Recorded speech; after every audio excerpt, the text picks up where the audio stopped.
Bernoulli प्रमेय। Bernoulli प्रमेय के अनुप्रयोग की जहां तक बात करते हैं, यह आदर्श द्रव के धारा रेखी प्रवाह के लिए है। यह क्वेश्चन कई बार आया है। प्रक्षुब्ध प्रवाह पर, जैसे नदी का प्रवाह प्रक्षुब्ध होता है, तो यहां बर्नौली सिद्धांत नहीं कार्य करेगा। बर्नौली सिद्धांत आदर्श द्रव के धारा रेखी प्रवाह के लिए है, यह आदर्श गैस के लिए भी है।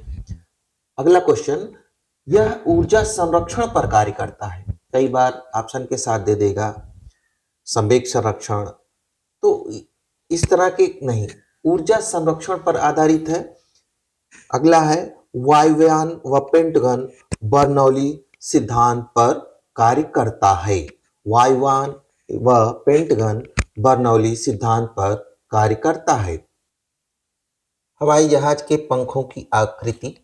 हवाई जहाज के पंखों की आकृति के स्वरूप को इस तरह से बनाया जाता है जो कि बर्नौली सिद्धांत वहां कार्यरत रहता है और हवाई जहाज को उड़ने में सहायता प्रदान करता है। बर्नौली सिद्धांत क्या कहता है? P + ½ ρ v स्क्वायर बराबर कांस्टेंट के। अब यहां अगर वेलोसिटी अधिक होगी तो दाब कम होगा, और अगर वेलोसिटी कम होगी तो दाब अधिक होगा।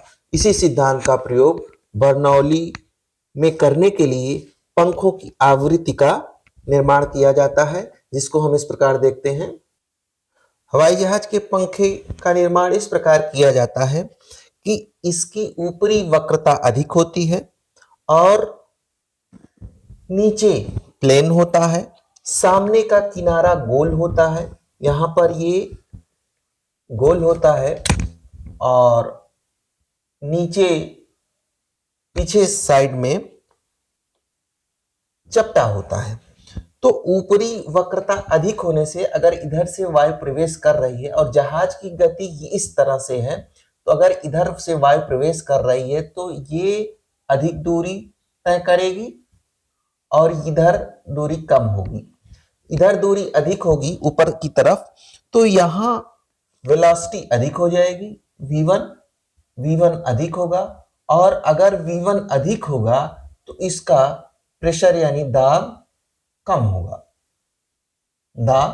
होगा। और नीचे चूंकि वेलोसिटी कम है, v2 वेलोसिटी कम है और यहां दाब अधिक होगा, इसलिए जो दाबांतर होगा P2 - P1 होगा, जो कि हवाई जहाज को ऊपर उठने में सहायता प्रदान करता है। अब हम देखते हैं आधी में टीन का उड़ना। अगर ये टीन है, ऊपर जो वायु बहती है तो उसकी गति तीव्र होती है, वेलोसिटी अधिक होगी तो दाब कम होगा, और नीचे वेलोसिटी कम होगी तो दाब अधिक होगा, और यह प्रेशर दाबांतर यह टीन को ऊपर की ओर उड़ा ले जाएगा। P2 - 1 P1 ग्रेटर होगा, इसलिए आधी में टीन उड़ जाती है। अगला है मैग्नस प्रभाव। स्पिन करती हुई गेंद सरल रेखा में न चलकर वक्राकार मार्ग पर चलती है। जब गेंद फेंकी जाती है तो इसके आसपास की वायु तेजी से पीछे के स्थान भरने के लिए बढ़ती है। अगर मान लीजिए ये वेलोसिटी v है, जिससे ये वायु पीछे की ओर आ रही है स्थान घेरने के लिए, और चूंकि बॉल स्पिन कर रही है तो इसके पास की वायु जो है वो u वेग से साथ में घूम रही है, तो परिणामी आप देखेंगे, यहां पर वेलोसिटी v - u हो जाएगी, और यहां पर वेलोसिटी चूंकि इधर सेम दिशा है तो v + u हो जाएगी। नीचे की तरफ वेलोसिटी का मान अधिक होना, वेग अधिक हुआ यानी प्रेशर कम हुआ, और यहां पर वेलोसिटी v - u यानी वेग कम हुआ तो दाब अधिक हुआ, और ऊपर की तरफ दाब अधिक होना ये बॉल को नीचे की ओर दबाती है, जिससे ये एक वक्राकार रास्ते को तय करते हुए गिरती है। जहां जल गहरा होगा, जहां जल गहरा होगा वहां द्रव स्थैतिक दाब अधिक होगा और वेग कम होगा। वेग कम होगा अर्थात जल शांत होगा, इसलिए गहरा जल शांत होता है। अगला है हार्ट अटैक की घटना, जिसे हम बर्नौली सिद्धांत से ही समझेंगे। हम जानते हैं कि रक्त हृदय पंप करता है, धमनियों से शुद्ध रक्त शरीर के विभिन्न अंगों पर पहुंचता है। धमनियों की दीवारों पर कोलेस्ट्रॉल यानी प्लेक के जमाव से नलियां सक्रिय हो जाती हैं और इन सक्रिय धमनियों में जो रक्त प्रवाह होता है, यह जैसे बर्नौली के अविरतता सिद्धांत के अनुसार ए इंटू वी बराबर कांस्टेंट होता है। अगर एरिया कम हुआ, सक्रिय हुई, तो वेलोसिटी अधिक बढ़ जाती है। जब वेलोसिटी अधिक बढ़ जाएगी तो वेलोसिटी अधिक होगी तो दाब कम होगा, और दाब कम होगा तो रक्त प्रवाह प्रभावित होगा और हार्ट को और प्रेशर बढ़ाना पड़ेगा जिससे कि नली खुल जाए, प्रवाह कंटिन्यूटी में बना रहे।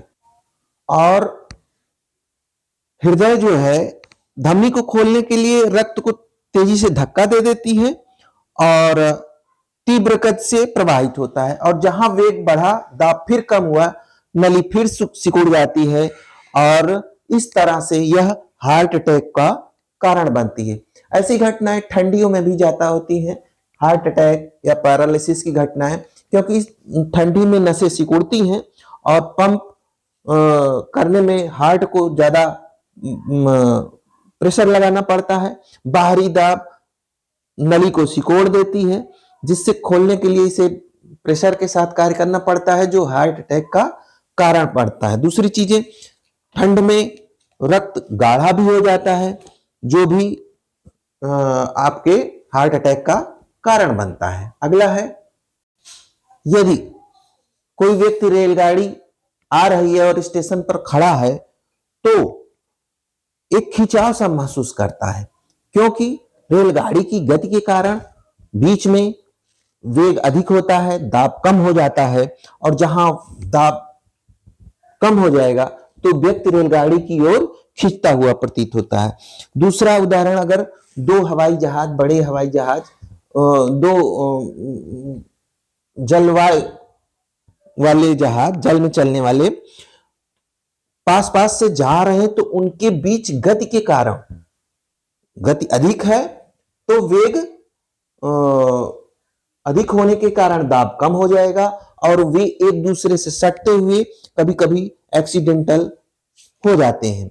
इसलिए यहां भी बर्नौली का सिद्धांत ही कार्य करता है। अगला देखिए, संतुलित भौतिक तुला। संतुलित भौतिक तुला के एक पलड़े के नीचे अगर हम फूंक मारें तो वहां पर क्या होता है कि फूंक मारने से वहां वेग अधिक हुआ, दाब कम हुआ, तो दाब ऊपर थोड़ा सा पलड़ा नीचे हो जाता है। यह भी बर्नौली प्रमेय का अनुप्रयोग है। अतः स्पष्ट है कि बर्नौली प्रमेय आदर्श द्रव के विशुद्ध प्रवाह के लिए नहीं है। बर्नौली प्रमेय वास्तविक द्रव के धारा रेखी प्रवाह के लिए नहीं है।